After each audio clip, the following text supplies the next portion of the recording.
Pada video kali ini, kami akan menyampaikan edukasi mengenai kenali bahaya dan resiko keselamatan dan kesehatan kerja atau K3 di laboratorium. Laboratorium merupakan tempat yang sangat penting untuk kegiatan praktikum, penelitian, dan pembelajaran. Namun, di dalam laboratorium terdapat berbagai potensi bahaya yang bisa menyebabkan kecelakaan kerja jika tidak diperhatikan dengan baik. Oleh karena itu, penting bagi setiap pengguna laboratorium untuk memahami jenis-jenis bahaya serta cara pencegahannya agar kegiatan praktikum dapat berjalan dengan aman dan lancar. Bahaya pertama adalah bahaya fisik. Bahaya fisik di laboratorium dapat berasal dari berbagai sumber, seperti penggunaan alat listrik, mesin yang berputar, suhu tinggi dari pemanas atau bunsen, tekanan gas pada tabung, hingga benda tajam seperti kaca atau jarum. Jika tidak digunakan dengan benar, bahaya ini dapat menyebabkan berbagai risiko, seperti tersetrum listrik, luka bakar akibat panas, ledakan dari tekanan gas, serta luka tusuk atau sayatan dari benda tajam. Berhati-hati memastikan alat dalam kondisi baik sebelum digunakan, serta mengikuti prosedur kerja yang benar agar kecelakaan dapat dihindari. Bahaya yang kedua adalah bahaya kimia. Di laboratorium, kita sering menggunakan berbagai bahan kimia seperti reagen kloropsil, pelarut organik, dan gas beracun. Bahan-bahan ini sangat berbahaya jika tidak ditangani dengan benar. Paparan bahan kimia dapat menyebabkan iritasi pada kulit dan mata, keracunan jika terhirup atau tertelan, serta dapat memicu kebakaran atau reaksi berbahaya lainnya.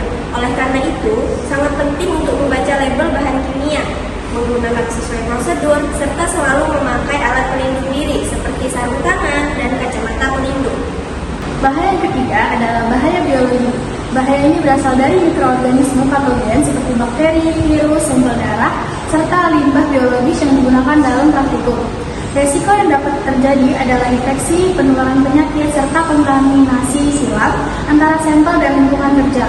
Jadi, untuk mencegah hal ini, kita harus selalu menjaga kebersihan laboratorium, melakukan sterilisasi alat sebelum dan sesudah digunakan, serta membuang limbah biologis sesuai prosedur keselamatan.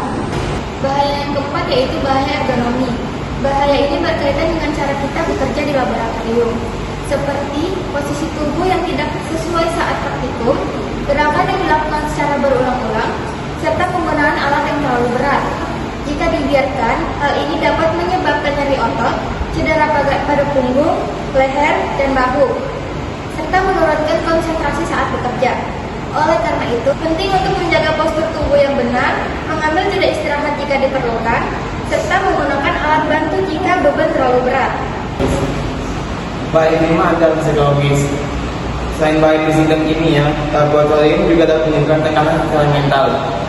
Hal ini bisa disebabkan oleh beban akademik yang tinggi, tekanan waktu dalam menyelesaikan praktikum, serta konflik atau kerjasama dalam tim. Dampaknya dapat berupa stres, kelelahan mental, sulit berkonsentrasi, hingga menurunnya performa kerja di laboratorium. Untuk mengatasi, penting untuk mengatur waktu dengan baik, menjaga komunikasi antar anggota kelompok, serta tetap menjaga kondisi mental agar tetap stabil sama kegiatan praktikum. Untuk mengurangi berbagai risiko bahaya tersebut, kita wajib menggunakan alat pelindung diri atau APD.